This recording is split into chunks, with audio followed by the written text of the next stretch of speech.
말씀드린 대로 오늘부터 가정의 달을 맞아서 저희가 세 가지 주제를 좀 탐구해 보려고 해요. 그래서 부부에 대해서 알아보고 자녀에 대해서 그리고 또 세대 간의 문제에 대해서 좀 탐구를 해보려고 하는데 일단 가장 기초가 되는 부부에 대한 개념부터 좀 살펴보려고 합니다.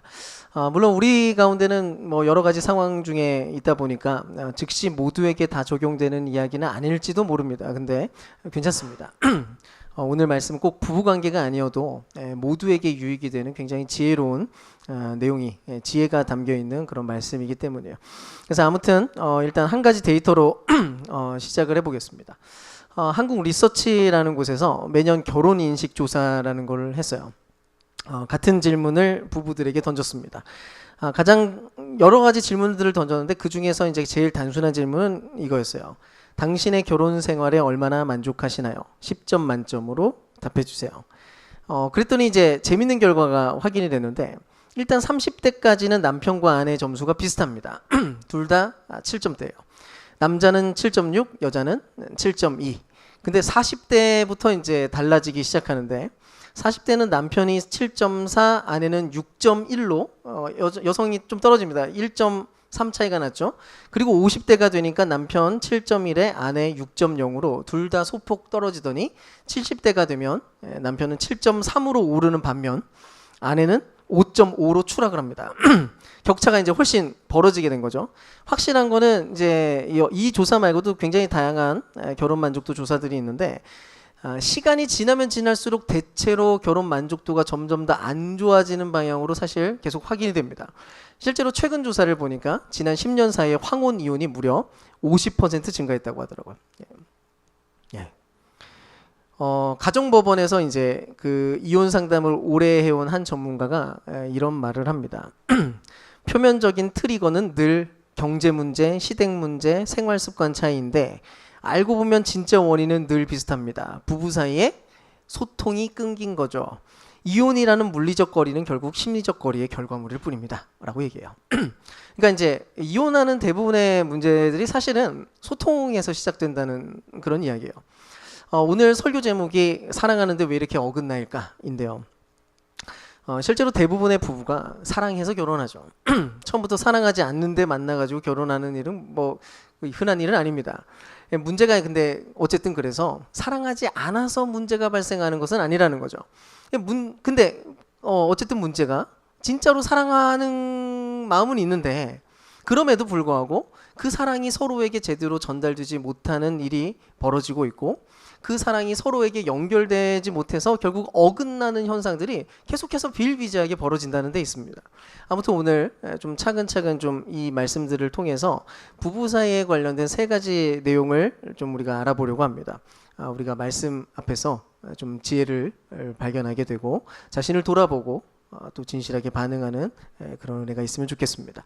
우리 첫 번째로 우리 에베소서 5장 21절 말씀부터 다시 한번 읽어볼게요. 말씀 보여주세요. 같이 한번 읽겠습니다. 시작. 그리스도가 누구신지 깊이 아는 마음으로 서로가 서로에게 순종하십시오.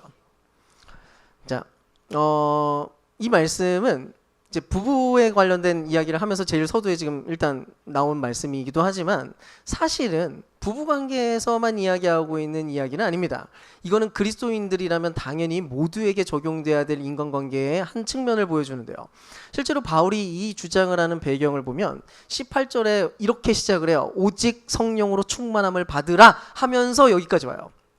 자, 너희는 성령을 충만함을 받아라 라고 하면서 성령 충만의 결과물로서 등장하는 게 바로 이 장면이에요. 그러니까 예수를 믿고 성령이 충만한 사람들이 보여주는 삶의 태도가 서로 간에 상호 순종하는 방식으로 삶을 살아가게 된다는 겁니다. 그러니까 이제 되게 독특한 이야기였어요. 마치 삼위일체 하나님처럼 삼위일체 하나님이 그렇게 서로 살아가는 것처럼 서로를 그런 식으로 대하는 것처럼 예수는 어떻게 하셨나요? 인간이 되셔서 아버지께 순종을 하셨고 성령 하나님께서는 사실 자신을 전면에 드러내지 않은 채로 자신의 모든 사역을 전부 그분들께 돌립니다. 예수를 드러내고 하나님을 드러내는데 성령님께서 그런 사역을 하세요. 우리도 마찬가지로 자기 고집이나 주장을 내세우게 되는 게 아니라 서로 진정으로 사랑해서 그 사랑하는 상대를 위해서 자신을 얼마든지 낮추는 태도들을 가지고 그렇게 서로 복종하는, 상호 순종하는 그런 태도들을 가질 수 있다라고 그렇게 얘기하고 있는 겁니다. 사실 당시 사회에서 바울의 이 권면은 그 자체로 어마어마한 파격이었습니다. 서로 복종하라, 피차 복종하라, 상호 순종해라, 이런 말 자체가 그 시대에는 들어본 적이 없는 말이었어요. 그러니까 철학자들도 마치 노예가 주인에게 충성하는 것처럼 집안의 가장에게 다른 가족들이 복종하는 것은 마땅한 일이다라고 가르쳤습니다. 그러니까 집안의 가장의 말은 그냥 법이에요. 가장의 말에는 모두가 복종해야만 해요. 가장이 근데 다른 가족들에게 상호 순종을 하고 그 가족들을 향해서 내가 복종한다는 어떤 태도를 취한다? 불가능한 얘기였다는 거죠. 그러니까 이 얘기가 얼마나 충격적이고 어려운 이야기였을까요? 근데 사실은 지금 우리 대한민국 사회 안에서도 우리가 지금 서 있는 이 자리에서도 대부분의 부부에게는 이 상호 순종이 아마 쉽게 되지 않을 겁니다. 일단 우리나라는 아주 오랜 세월 가부장적인 질서를 가진 사회였습니다. 그러니까 우리는 그게 뼛속 깊이 각인되어 있어요. 가부장적인 질서가 그냥 당연히 질서야라고 생각합니다. 이 세상의 질서는 가부장적인 게 당연하게 여겨지는 세상에서 우리는 계속 살았어요. 남편은 하늘이고 아내는 하늘 아래에서 순종하면서 가정을 지키는 사람으로 규정됐죠. 여성은 그런 존재였죠. 그래서 어른 세대에서의 부부 갈등은 보통 이런 모양입니다. 자, 갈등이 어디서 시작되냐? 아내가 감히 말대꾸를 했는가? 말대꾸를 하면 이제 갈등이 시작되는 거예요. 시어머니 앞에서 아내가 자리를 제대로 똑바로 지키고 있는가? 자리를 못 지키면 이제 갈등이 시작되고요. 남편의 권위를 제대로 높여줬는가? 만약에 남편의 권위에 조금이라도 해를 입히면 그때부터 갈등이 이게 시작된 거죠. 그러니까 실제로 갈등이라고 하는 것이 항상 있었지만 그러면 대체 이 관계 구도에서 누가 위에 있었느냐에 대한 대답은 확실하게 이미 규정되고 정해져 있었어요. 남자들이 기준이고 질서였기 때문에. 그래서 보통 갈등이 생겨도 남성들은 그냥 살아요. 자기들은 기준이거든요. 그래서 본인들은 별로 잘못이 없어요. 목소리가 점점 커집니다. 목소리 크게 그냥 열심히 지르면 돼요. 나는 그대로 삽니다. 언제나 변화돼야 될 존재들은 가족들이에요. 남성들은 소리를 지르고 가르치고 잔소리하고 나머지 사람들이 거기에 이제 열을 맞춰가지고 이렇게 배치가 돼야 되는 거죠. 결국 이런 구도 덕분에 이전 세대의 부부들의 일반적인 모습에서의 상호 순종은, 그러니까 교회에서 아무리 기독교적으로 이 상호 순종에 대한 얘기를 가르쳐도 대부분 무시됩니다. 그러니까 무시됐어요, 실제로. 안 들어요. 성경은 분명히 하나님은 이렇게 얘기하고 있는데 이 얘기를 별로 안 듣습니다. 이걸 귀담아 들으면 굉장히 불편해야 되거든요. 불편하고 막 이렇게 뭔가 뒤집어 엎어지려고 뭔가 애를 써야 되는데 안 움직여요. 계속 그 상태로 지나갔어요. 자, 그러면 요즘 젊은 사람들, 젊은 세대에서는 어떨까요? 우리 젊은 세대에서는 이게 확실히 조금 구도가 좀 벗어난 것처럼 보이기는 합니다. 어쨌든 이제는 남자가 무조건 위에 있어야 된다는 말을 하면 이제 욕을 먹기 시작하죠.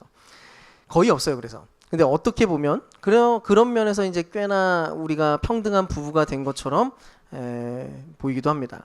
근데 과연 진짜로 우리 안에 상호 순종의 모습이 나타나고 있을까? 그렇지 않습니다. 모양만 바뀐 채로 힘싸움은 여전히 진행 중이에요. 예전에 같은 경우는 질서가 이미 이렇게 규정되어 있었어요. 규정된 질서를 어떻게든 지키기 위해서 남성들이 보통 거기에 또아리를 틀고 이렇게 보통 하는 상태였다면 지금은 이제 매 순간 기준이 막 흔들거리면서 계속해서 싸우는 구도가 이제 형성되기 시작합니다. 심리학 연구를 이제 좀 보면 인간은 누구나 권력 욕구가 작동하게 되어 있는데 그 권력욕 있잖아요. 내가 이제 힘을 발휘하고 내가 힘이 좀 있다라고 하는 것을 드러내고자 하는 어떤 욕망인데 이 욕구가 사실은 가장 친밀한 관계에서 뚜렷하고 강력하게 작동을 한다는 거예요. 그러니까 오히려 서로 관계없는 사람들 사이에서 이 권위가 작동하는 게 아니라 매우 친밀할수록 더 권력욕은 더 심하게 활성화된다는 겁니다. 그러니까 이유가 뭐냐니까 상대가 더 가까울수록 내가 진 것처럼 보이는 순간을 더 많이 느낀다는 거예요. 그러니까 그래서 더 권력을 추구하게 된대요. 그러니까 내가 진 것 같으니까. 그래서 본능처럼 나를 지키기 위한 싸움을 가족들을 향해서 시도를 하는 거죠. 한 가지 장면을 예를 들어 볼게요. 일단 요즘에 이제 본 데이터 하나를 제가 확인해 봤는데 한국보건사회연구원에서 맞벌이 부부를 기준으로 주중 가사 시간을 조사했습니다. 자, 현재 3, 40대. 그러니까 젊은 세대들이죠. 젊은 세대들을 이렇게 조사를 했어요. 맞벌이 부부를. 어떤 결과가 났을까요? 예전 질서와 달라졌을까요? 맞벌이 부부예요. 주중 가사 시간. 남편은 17분. 아내는 129분.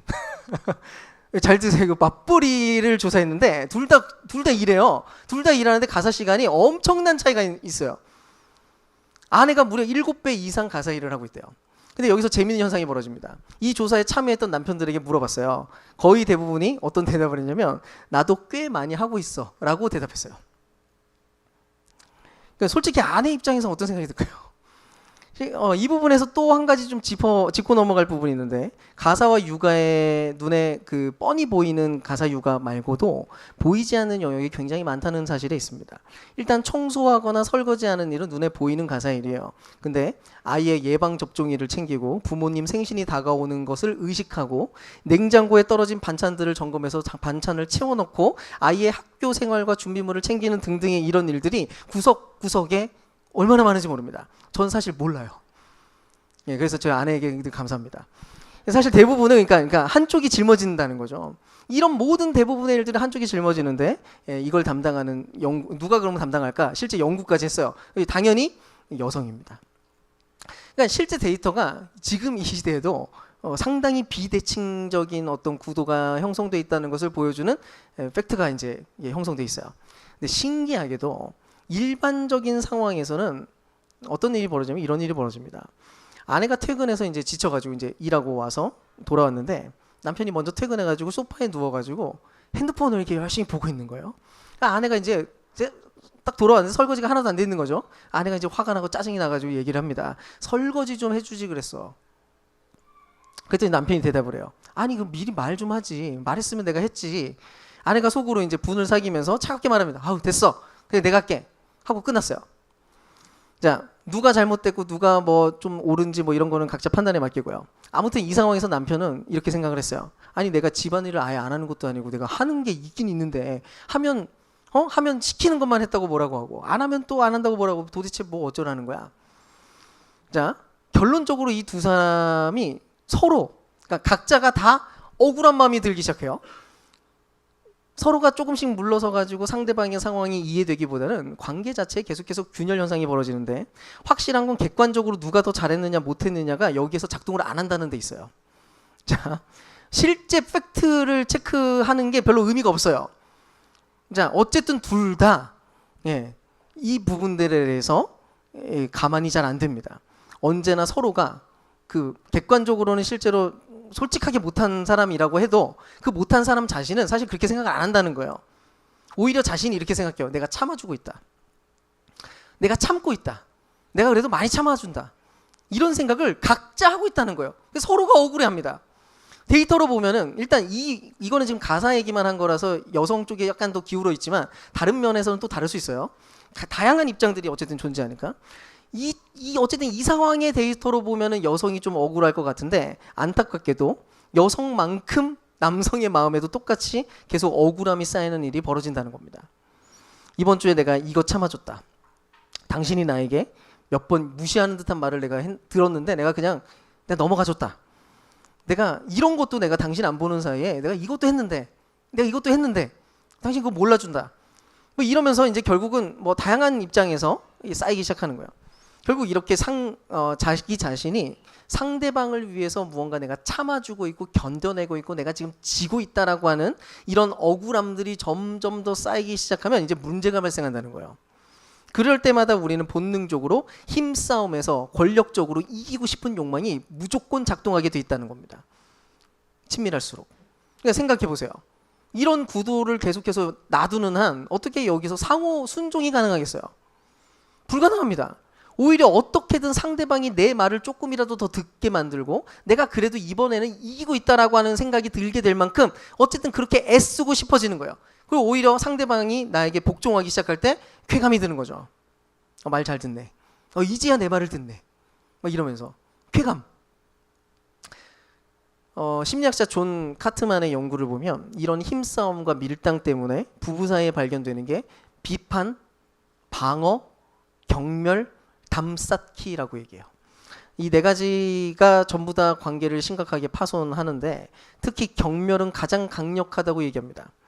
내가 당신보다 낫다. 그러니까 내가 지금 져주고 있지만 내가 당신보다 나아 라는 걸 보여주기 위해서 표정과 말로 이게 표현하는 방식이에요. 이게 경멸스럽게 이렇게 하는 거죠.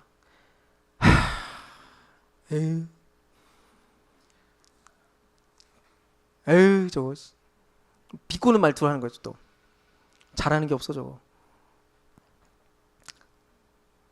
표정으로 상대를 깔보고 비꼬고 풍기는 에너지로 막 이렇게 상대를 깎아내기 시작하는 거죠. 근데 이거를 굉장히 많이 한대요. 그 부부들이. 생각해보니까 많이 한 것 같아요. 근데 이렇게 하면은 배우자가 존재가 부정당하는 감각을 느낀답니다. 내 존재가 부정당한다. 자세한 내용은 이제 워크북에 이제 해놨어요. 진단 좀 해보시고 자신이 지금 어떤 짓을 하고 있는지 살펴보시고 아무튼 해보세요. 근데 어쨌든 대체 어떻게 해야 그러면 우리가 상호 순종이 가능할까요? 오늘 성경은 서로가 서로에게 순종한 일이 가능한 근거를 이렇게 얘기합니다. 그리스도가 누구신지 깊이 아는 마음으로 서로가 서로에게 순종하십시오. 뭐라고 얘기해요? 그리스도가 누구신지 깊이 아는 마음으로 라고 얘기해요. 자, 그리스도를 깊이 아는 마음, 그리스도에 대한 깊은 경외감을 가질 때 상호 순종이 가능하다라고 얘기합니다. 만약 상호 순종이 도무지 안 되는 사람은 그리스도를 깊이 아는 곳에서 지금 멀어져 있는 거예요. 자, 예수가 세상의 진짜 왕이 되시고 진정한 권위를 얻으신 방식이 무엇인지를 안다면, 그것을 진짜로 믿는다면 이게 너무나 당연한 일이라고 바울은 주장합니다. 왜 그럴까요? 생각을 해보세요. 우리가 믿는 예수님은 하나님이십니다. 참 하나님이신데도 불구하고 오히려 자기를 비워서 종의 형체가 되셔서 사람의 몸이 되어서 이 땅에 오셨어요. 인간이 되어서 이 땅에 왔습니다. 심지어 자기 백성들에게 오해를 받으시고 끊임없이 침뱉음을 당하시고 채찍질을 당하다가 결국은 죽기까지 했어요. 예수님의 삶을 보면 그 누구에게도 이기기 위한 힘싸움을 시도한 적이 없다는 것을 확인하게 됩니다. 자, 예수님은 그렇게 살았어요. 예수님은 사실 권위로 보면 가장 최고의 권위를 가진 존재였어요. 근데 이 땅에서 그분은 그 권위를 늘 짓밟힘 당했는데 그럼에도 불구하고 그분은 힘싸움을 하지 않습니다. 예수님은 늘 오해를 당하셨는데 자신의 옳음을 증명하기 위해서 발버둥 치지 않으십니다. 잘 살펴보세요. 그분은 그냥 갈 길을 가십니다. 자신이 억울하다고 그 옳다는 것을 어떻게든 증명해내기 위해서 내가 니보다 옳고 내가 니보다 옳은 말을 하고 있어라고 하는 것을 어떻게든 확인시키기 위해서 애쓰지 않았다는 거예요. 오히려 묵묵히 입을 다무시고 죽으십니다. 하나님 아버지의 뜻에 억울할 정도로 순종하셨어요. 그분이 능력이 없는 게 아니잖아요. 마음만 먹으면 십자가 위에 올라갔더라도 그냥 못 뽑아버리고 그냥 천사 동원해가지고 충분히 여기에 내가 얼마나 대단한 존재인지 이런 일을 당할 존재가 아니라는 것을 증명할 수 있었습니다. 안 하십니다. 근데 할 수 있는데 안 합니다. 못해서 안 하신 게 아닙니다. 얼마든지 할 수 있는 능력이 있는데 그 옳음을 증명하지 않습니다. 오히려 가장 비참하고 억울한 죽음을 그분이 받아들입니다. 근데 무슨 일이 벌어졌어요? 하나님이 그를 살리십니다. 예수님은 그냥 가만히 계셨는데 하나님이 직접 그분의 권위를 높여주시고 그분의 명예, 실추됐던 명예를 다시 일으키십니다. 죽였다가 살리시는 것으로. 그리고 온 세상의 왕으로 그분을 일으켜 세웠어요. 마침내 예수님이 진정한 권세를 누리게 됐죠. 이게 무슨 말이에요? 우리가 혹시 낮은 자리, 파워 게임에서 내가 좀 밀리는 것처럼 보이는 어떤 지점에 혹시 서 있다고 해도 그 지점과 그 자리가 결코 패배의 자리가 아니라는 것을 알라는 것입니다. 그런 방식이 우리를 패배하게 만들거나 내 자존심을 상하게 만들거나 나의 자존감을 무너뜨리게 되는 것이 아니라 오히려 그런 자리야말로 그리스도께서 서 계셨던 참된 권위를 누리는 자리라는 것을 발견하게 된다는 거예요. 여러분 이 사실을 믿으십니까? 예수님이 그렇게 사셨다는 것을 정말로 믿으면 우리 부부 관계 안에 그 복음에 대한 이해가 들어와서 그 복음의 씨앗이 싹트기 시작하면 변화가 시작되는 거예요. 상대방에게 이렇게 해라 저렇게 해라라고 주장하는 게 아니라 먼저 자기 스스로에게 변화가 시작될 수밖에 없습니다. 예수님을 안다면, 그분을 깊이 아는 마음을 내가 배워가기 시작한다면, 그럼 알게 되니까요. 뭘요? 지지 않으려고 싸울 필요가 없다는 것을 알게 된다는 거예요. 물론 어려운 일이지만 그리스도를 깊이 안다는 건 거기에 도달하는 거예요. 그 영성이에요. 오히려 복음 안에서 내가 복음을 진짜로 믿기 때문에 얼마든지 자유롭게 낮은 자리로 내려가도 괜찮다는 것을 이해하게 되고 그것을 오히려 기뻐하게 되는 거예요. 내가 예수에게 참여하고 있다는 것을 알고. 자신의 존재 가치가 배우자가 나에게 해주는 배우자의 인정을 통해서도 아니고, 배우자와의 관계에서 힘싸움에서 승리하게 되는 방식으로 나의 존재 가치가 발견되는 게 아니라는 것을 아는 겁니다. 오히려 나의 존재 가치가 그리스도의 사랑에서부터 발견되는 것을 알게 되는 거죠. 그럼 지금 여러분, 우리는 어떤가요? 배우자에게 적용하지 말고 지금 여러분 자신에게 적용하세요. 우리는 과연 복음을 진짜로 믿고 있느냐는 겁니다. 내가 복음을 믿고 있느냐는 겁니다. 그리고 한번 상상해 보세요.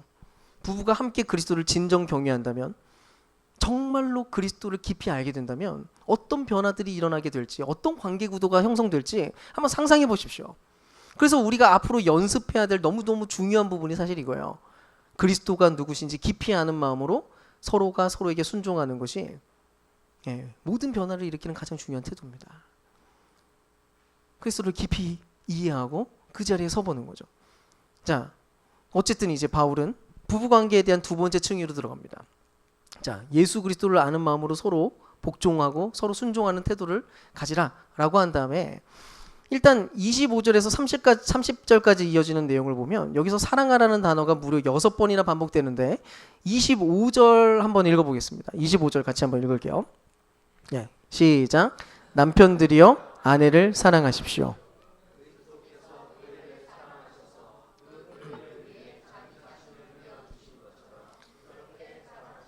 아멘. 자, 뭐라고 얘기해요? 남편들에게 명령하기를 예수께서 교회를 위해 자신을 내어주신 것 같이 자기 자신을 아내에게 주라고 얘기합니다. 자, 그러면 예수님은 어떤 식으로 교회에게 자신을 주셨나요? 바로 십자가 위에서 자기 목숨을 내어줬습니다.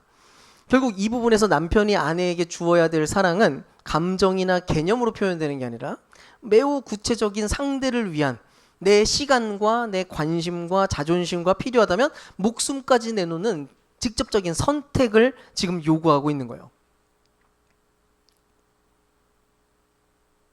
시간 관계상 이거를 길게 설명하기는 어렵지만 사실 이 본문을 현대적으로 적용하면 단순히 남편뿐만 아니라 아내와 남편 모두에게 해당되는 개념이라고 할 수 있어요.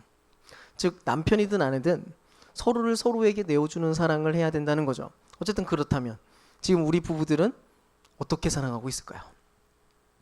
우리는 서로를 향해서 구체적으로 자신을 내어주고 있느냐는 겁니다.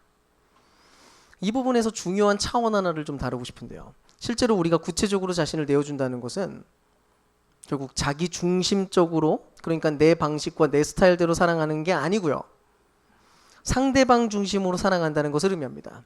내가 나를 내어주기 위해서 내 스타일의 사랑이 아니라 상대방을 중심으로 두는 사랑을 한다는 거예요. 근데 안타까운 것은 많은 부부들이 각자 자기 입장에서는 사랑하고 있다고 생각하는데도 불구하고 실제로 배우자들은, 그러니까 나는 내가 아내를 참 사랑하지라고 생각하는데 배우자가 사랑받는 느낌을 못 받고 살고 있는 일들이 비일비재한다는 겁니다. 자, 예를 들어서 남편이 있다고 해요. 그는 자신이 진짜 괜찮은 남편이라고 생각합니다. 자기가 꽤 괜찮다고 생각해요. 왜냐? 매일 성실하게 돈을 벌어다 주고 주말에는 집에 잘 붙어 있고 외도를 하거나 과음을 하는 것도 아니고 아무리 생각해도 가족을 위해서 나는 최선을 다하고 있다고 생각을 하고 있거든요. 근데 아내는 남편에게 사랑을 느끼지 못하고 오히려 불행하다고 느끼기까지 하는 상황이 벌어지겠어요. 아마 남편이 이 속마음을 평소에는 아내가 절대로 얘기하지 않고 그냥 살고 있는데 이 아내의 속마음을 진짜로 알게 되면 남편은 상당히 억울할 겁니다. 이렇게 생각하겠죠. 대체 뭐가 부족해? 내가 뭘 잘못했어? 이 정도면 100점짜리 남편이지. 물론 아내도 남편이 그렇게 수고하고 있는 그 내용들과 그 방식들을 아예 인정하지 않는 건 아닙니다. 근데 이상하게도 사랑받고 있다는 기쁨과 사랑을 받는 자가 누리는 행복은 없다는 거예요. 실제로 안 느껴지는 걸 어떡하겠어요. 또 반대도 있어요. 한 아내가 있습니다. 이 사람도 남편을 위해서 매일 밥도 챙겨주고 좋아하는 반찬도 해주고 시부모도 잘 챙기고 뭐 이것저것 챙기는 것도 너무 잘해요. 남편을 위해서도 이 아내가 헌신하고 있다고 생각했어요. 근데 남편은 막 집이 너무 불편한 거예요. 집에 오기를 싫어해요. 일찍 들어오려고 안 하고 자꾸 아내랑 대화도 잘 안 하려고 하는 거예요. 대체 무슨 일이 벌어지고 있는 걸까요? 사랑이 아예 없는 게 아니에요. 심지어 나름의 수고와 나름의 헌신들도 이 관계 안에서 어쨌든 작동하고 있어요. 근데 왜 서로에게 전달이 되지 못하느냐는 겁니다. 이거는 예수님이 보여주셨던 사랑에서 힌트를 얻을 수 있는데요. 예수님은 자신을 내어주실 때 하나님만의 스타일대로가 아니라 상대방, 그러니까 교회가 이해하고 교회가 받아들일 수 있는 방식으로 자신을 내어주셨다는 데 있어요. 그래서 하나님은 직접 인간이 되어, 그러니까 살과 육체를 입은 존재가 되어 오셔서는 자신의 목숨을 내어주는 실증적인 사랑을 교회에게 보여줍니다. 즉 핵심은 이거예요. 상대의 자리에서 상대가 받을 수 있는 방식으로 사랑을 나타냈다는 거죠. 근데 우리에게 발견되는 첫 번째 문제가 뭐냐면 우리가 너무 내 스타일대로 사랑한다는 데 있습니다. 사실 사람들마다 사랑의 언어가 다 달라요. 사랑을 느끼는 포인트가 천차만별인데 그걸 그냥 주의 깊게 보지 않고 무시해버린다는 겁니다. 그래서 보통은 자기 스타일대로 내 멋대로 사랑을 전달하고는 상대가 느끼지 못하면 화가 나요. 나는 사랑을 줬잖아. 근데 못 느껴. 그럼 화가 나요. 왜 몰라? 아니 내가 이렇게까지 했는데 너는 왜 이 모양이야? 이런 생각이 드는 거예요. 당연히 알아줘야 되는 거 아니야? 근데 사실 사람마다 사랑을 느끼는 포인트들은 굉장히 다릅니다. 어떤 사람은 사랑이 말로 표현됐을 때 사랑을 느껴요. 말로 이렇게 잘 표현했을 때 사랑을 막 느낍니다. 오늘 힘들었지? 함께 있어줘서 고마워. 당신 너무 예뻐. 이렇게 얘기를 하면 너무 행복한 거예요. 사랑을 느껴요. 근데 상대방은 남자라고 칩시다. 그 남자는 그게 별로 중요하게 생각이 안 들어요. 말이 뭐가 중요해. 그래서 그런 말을 거의 안 해주고 필요성도 못 느끼고 대신에 이 사람은 묵묵히 일을 하는 것으로 사랑을 표현하는 사람이에요. 매일 출근하고 주말에 오면은 또 주말에는 또 장을 봐주고 물건이 고장나면 막 물건도 막 다 고쳐놔요. 문제 해결을 다 해놓는 거죠. 왜냐면 이 사람이 느끼는 사랑의 포인트가 이거예요. 누군가가 필요한 것이 있는데 그 필요한 것을 채워줄 때 필요한 것을 해결해 줄 때 사랑으로 느꼈던 거예요. 이 남자는. 그래서 속으로 이렇게 생각했어요. 아니 말해서 뭐해? 행동으로 보여주면 되지. 그 행동으로 보여준 거예요. 근데 정작 이 둘은 매번 어긋나 있어요. 서로 사랑을 못 느껴요. 너무 슬픈 일이죠. 차라리 이렇게라도 물어봤으면 당신은 언제 사랑을 느껴? 당신은 내가 어떻게 할 때 행복해? 그때가 진짜 사랑이 시작되는 순간일지 모릅니다.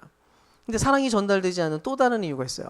실제로 많은 부부들이 많은 만남과 대화를 하고 있는데도 불구하고 계속 만나고 뭐 어쨌든 대화를 하긴 해요. 계속 얼굴도 보고. 근데 정말 해야 될 속마음 얘기는 하나도 얘기하지 않는 대화들을 보통 합니다. 즉 대부분의 대화가 뭐냐면 상태 진술이에요. 나 밥 먹었어. 배고파? 졸려? 너 뭐해? TV 봐. 뭐 아니면 반사적 반응들만 하는 거예요. 예를 들어볼게요. 남편이 평일 저녁에 10시쯤 퇴근했어요. 늦게 퇴근했죠. 많이 늦었습니다. 혼자 근데 아이를 보고 있었던 아내가 짜증스럽게 말했어요. 왜 이렇게 늦는 거야? 그래서 남편도 그 말을 듣자마자 즉시 반사적인 반응을 딱 보였습니다. 아니 내가 놀다 왔어? 그 대화가 끝났어요. 생각해보세요. 이게 무슨 대화예요? 이 두 사람이 진짜 자기가 하고 싶어 했던 속마음, 진짜 하고 싶었던 진심, 진짜 해야 될 말을 정말로 했을까요? 아니라고요. 만약 아내가 진짜 속마음을 진솔하게 표현했으면 어떨까요? 여보 나 오늘 진짜 힘들었어. 그래서 당신이 빨리 와서 도와줬으면 얼마나 좋을까 그런 마음을 가졌거든. 근데 안 와서 나 진짜 너무 속상하고 나 너무 힘들어. 나 좀 위로해 줄래? 아마 그랬다면 남편의 반응도 많이 달랐을 겁니다. 왜냐하면 적어도 아내를 사랑하는 남편이라면 속상하고 힘들어한다고 하는 그 아내를 보고 함부로 대할 수 없죠. 무시하지 않겠죠. 정상적인 남편이라면, 이상한 남편 말고 미안하다고 하거나 안아주거나 했을 겁니다. 근데 많은 경우에 우리는 이런 방식으로 대화하는 게 익숙하지가 않아요. 그래서 자꾸 어떻게 대화를 하냐면 수수께끼를 내요. 자꾸 수수께끼를 풀래요. 자기 상태만 말해요. 나 피곤해. 뭐 어쩌라고요? 자, 내가 상태를 말했어. 그럼 네가 이제 선택해. 어떻게 하면 될지. 이러고 있어요. 그 자꾸 이게 뭐 그런 얘기만 해. 아, 나 피곤해. 아, 나 우울해. 그러면 당신이 해야 될 일은 수수께끼를 낸 거죠. 맞춰야 돼 이제. 그 암호 해독을 잘하는 사람은 좋은 배우자가 되고요. 이 암호 해독을 잘 못하는 사람들은 이게 나쁜 배우자고 무심한 배우자가 되는 거예요. 인간이 다 그렇게 못 살거든요. 나 피곤해 이러지 마시고요. 근데 나 좀 데리러 와줄 수 있어? 그냥 이렇게 요청하는 거예요. 나 우울해 이러지 말고 나 좀 안아줘라고 말하면 되잖아요. 아마 청년들은 보통 이런 수수께끼를 내고 해독하는 연애를 아마 많이 할 겁니다. 연애할 때는 이게 수수께끼를 내요 맨날. 그럼 실제로 자기의 마음을 막 이렇게 잘 해독해가지고 이렇게 해주는 사람을 로맨틱한 사람이라고 생각하죠.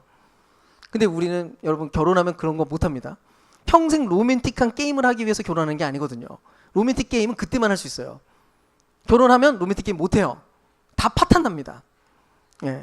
좋은 부부는 해독하는 게임을 하는 부부가 좋은 부부가 아니에요. 정직한 대화로 만들어져요. 정직한 대화. 아무튼 그런 면에서 이것도 워크북으로 체크를 해보고 연습을 해볼 겁니다. 그러니까 확실한 건 진짜 원하는 거, 진짜 알아주기를 원하는 거를 숨기지 않고 말하는, 투명하게 말하는 연습들을 계속해서 할 필요가 있어요. 그렇게 할 때 변화가 지속적으로 나타납니다. 진심들을 처음 들을 때 아마 깜짝 놀랄 수도 있어요.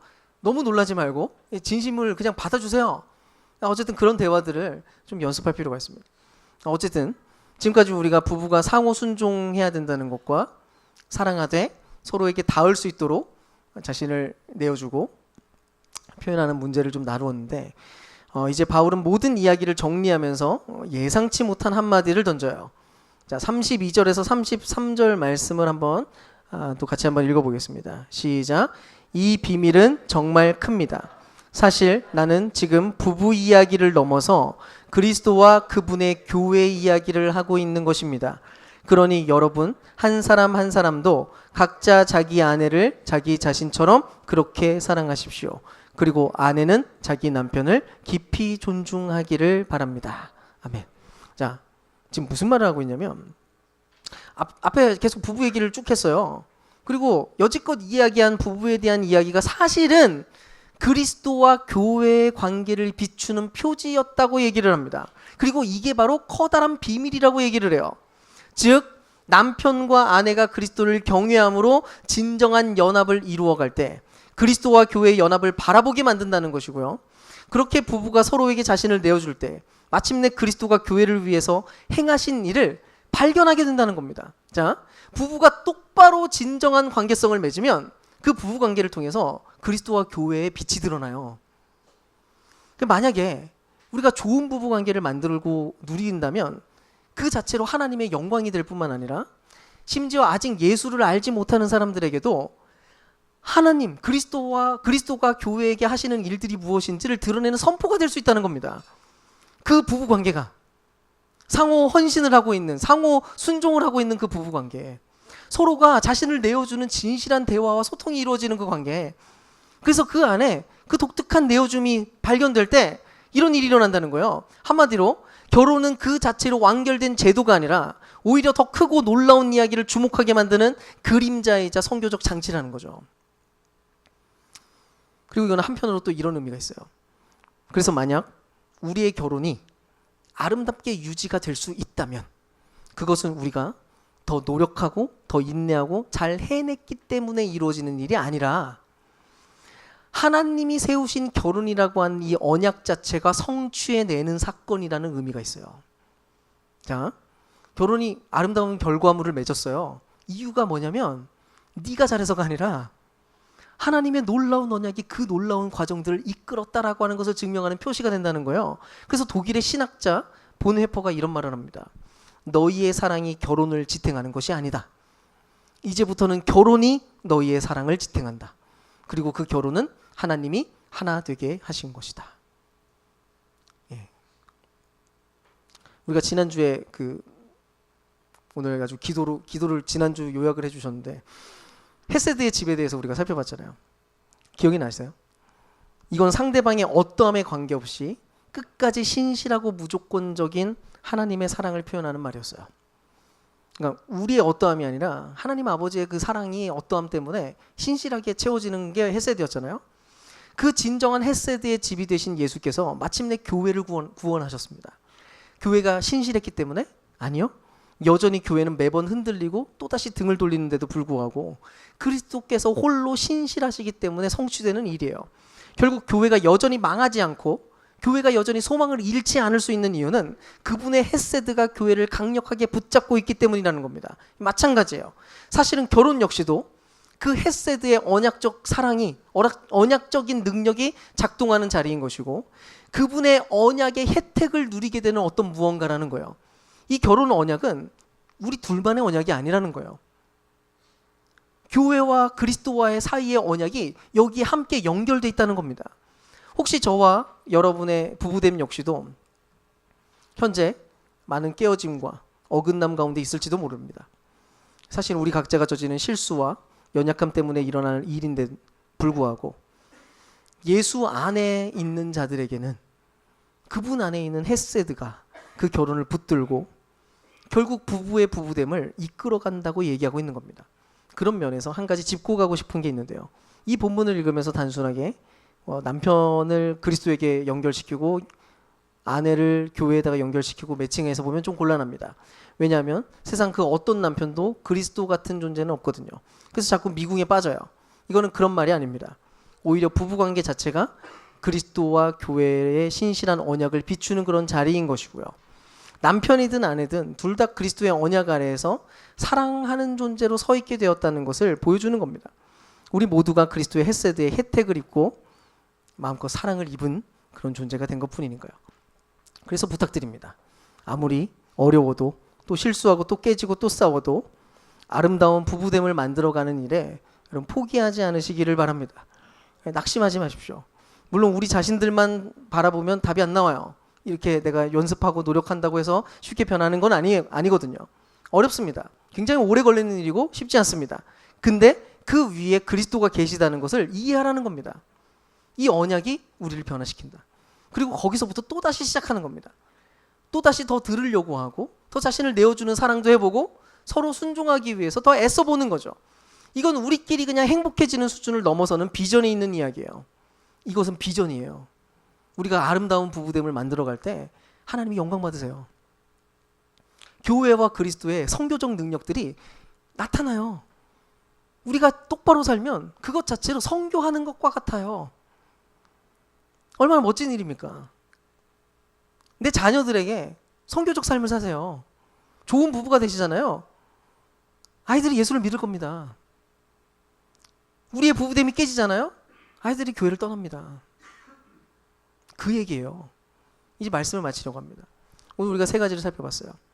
그리스도를 경외할 때야 가능해지는 상호 순종과 서로 받아들일 수 있는 방식으로 서로에게 내주는 그런 사랑의 방식, 그리고 부부됨이 그리스도의 헤세드의 언약이 끌고 가는, 받쳐주는 바로 그런 언약이라는 것을 이야기 나눴습니다. 이것은 머리로 이해하고 오늘 내가 알겠어 라고 한다고 되는 문제가 아니에요. 그래서 연습이 필요합니다. 평생 연습하셔야 돼요. 그래서 이번 한 주만이라도 워크북을 가지고 자신을 좀 돌아보시고 서로를 이해하면서 연습을 좀 해보면 좋겠어요. 한 가지만 부탁드리면 이 워크북을 보다 보면 상대도 막 진단하고 싶으실 거예요. 근데 하지 마세요. 그렇게 자기만 진단하세요. 자기를 진단하는 도구로 사용하시고 나를 비춰보는 거울로 계속 쓰세요. 그리고 자신을 낮추세요. 이 방향성 자체가 나를 낮추는 방식으로만 형성되는 방식이에요. 그래서 상대방을 어떻게든 낮춰가지고 내가 이거를 바로잡겠다 하려고 하면 곤란해집니다. 서로가 함께 자기 자신을 낮추면서 변화를 시도하는 거예요. 단숨에 변화가 일어나지도 않을 거예요. 일주일만 했다고 해서 순식간에 우리가 완전히 평화로운 가족이 되고 부부가 되고 아니에요. 그냥 연습하는 좋은 도구로 사용하셔서 차근차근 하시면 됩니다. 우리 결혼은 우리가 더 잘 해낼 때 완성되는 게 아니라 그리스도의 신실하심 안에 붙들려 있다는 것을 믿으시고 우리 그렇게 또 가정의 달에 우리의 부부됨을 좀 더 견고하게 만들고 또 회복이 일어나고 아름다운 하나됨이 성취되는 그런 우리의 가정들이 되기를 주님의 이름으로 축원합니다.